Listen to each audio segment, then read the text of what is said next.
When it comes to smartphones which support PIN input, there are only a few candidates to choose from here in the States.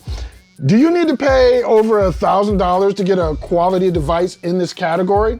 TCL doesn't think you do and has a new write-in entry to add to the field of those running to earn your vote, dollar. Should you tick that checkbox for TCL's new Stylus 5G? I'm gonna give you an executive summary to help you make a decision. Let's get into it. TCL is, in my opinion, one of the most underrated smartphone manufacturers in North America. Due to the ban on certain manufacturers, we don't have a lot of low-cost, high-value options, but of those we do have, I'd rate TCL among the top options for those looking for a lot of phone for little money. $258 to be exact. Available only on T-Mobile or Metro by T-Mobile, but should come to other carriers later in the year.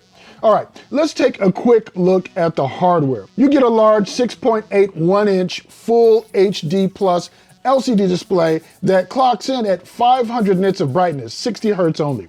The phone is running Android 12 with TCL UI 4.0, powered by MediaTek Dimensity 700 chipset. The phone is available only in lunar black, but I like the speckled plastic back, which has a nice shimmer to it. For $258, you're gonna get a lot on paper.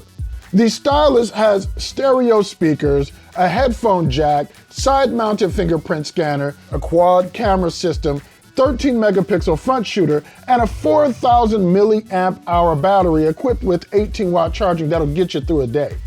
The Stylus, of course, is the star of the show on this device, but we'll get to this in a minute. Despite being a full HD plus LCD, the screen is bright and easy to watch. I ran it through my video playlist checking out Thor Ragnarok, The Witcher, Our Planet Coastal Seas, and though you will see some loss of blacks in the shadows, overall the video quality will make for an enjoyable viewing experience for all but the most picky consumers. And the stereo speakers are a solid complement to the overall media experience, getting plenty loud, averaging 75 dB when watching The Witcher. Playing music through the stereo speakers was also nice and clear and loud enough. I worked my way through my test playlist listening through them and connected to Campfire Audio's Mammoth IEMs connected to the 3.5mm audio jack. These are high-end IEMs, so it came as no surprise that I had to crank the volume almost all the way up, but they still sounded great. The phone was able to drive those IEMs and provide robust audio quality with solid sound separation. Navigating around the interface is snappy, with that MediaTek processor providing the horsepower for fast app switches and all but the most demanding gaming. I'm not a hardcore gamer myself, so Killer Instinct played through Xbox Game Pass Ultimate, Asphalt 9, and Streets of Fury 4 worked fine, all of them. There are some software incompatibilities to be aware of, as both my colleague Nick Sutrich and I were unable to get Call of Duty Mobile to load. Side note, my casual game that I always test these phones with, Streets of Rage 4, is no longer on the Xbox Ultimate Game Pass store. Microsoft, what's up with that? I downloaded it though from the Google Play Store, and it was actually a great one-to-one port. Thank you. Know what else is snappy with no lag? The side-mounted fingerprint scanner got me into the phone with no lag, but I also have Face Unlock turned on, which was frictionless as well. But how well do the cameras actually capture faces? Look at that face! Look at that face! Well, my pretty pooch in shadow here is captured quite nicely, though I will say the cameras here are pretty aggressive with the sharpening and contrast. You'll get a 50 megapixel f1.8 main camera, 5 megapixel ultra wide, and 2 megapixel macro and depth cameras. Around front is a 13 megapixel f2.3 28mm ultra wide.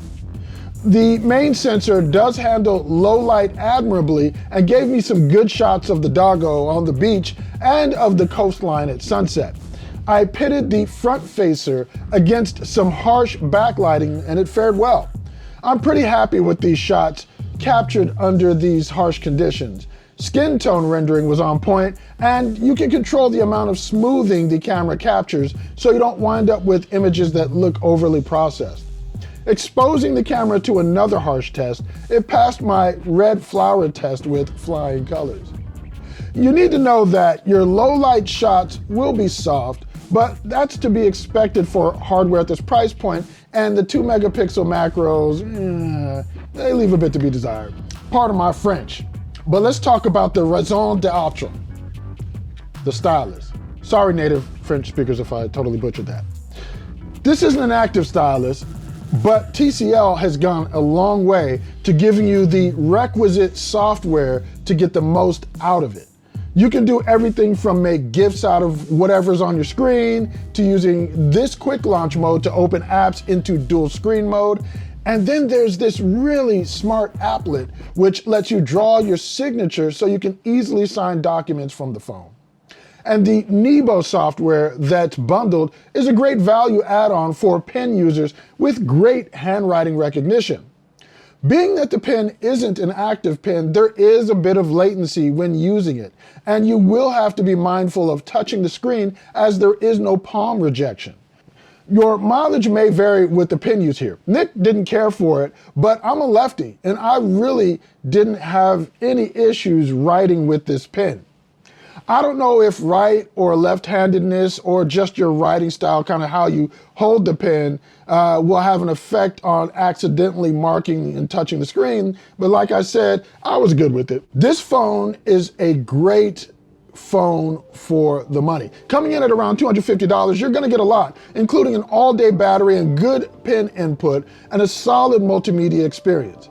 For an even deeper dive, check out our deep dive review on AndroidCentral.com, penned by the great and fabulous Nick Sutrick. Hey, I'm Tshaka Armstrong for Android Central. If there are any questions that I didn't answer about this wonderful device, go ahead and leave those in the comments below. I'll get to them. As always, don't take it lightly that you spent your time here watching with us. I'll catch you on the next video.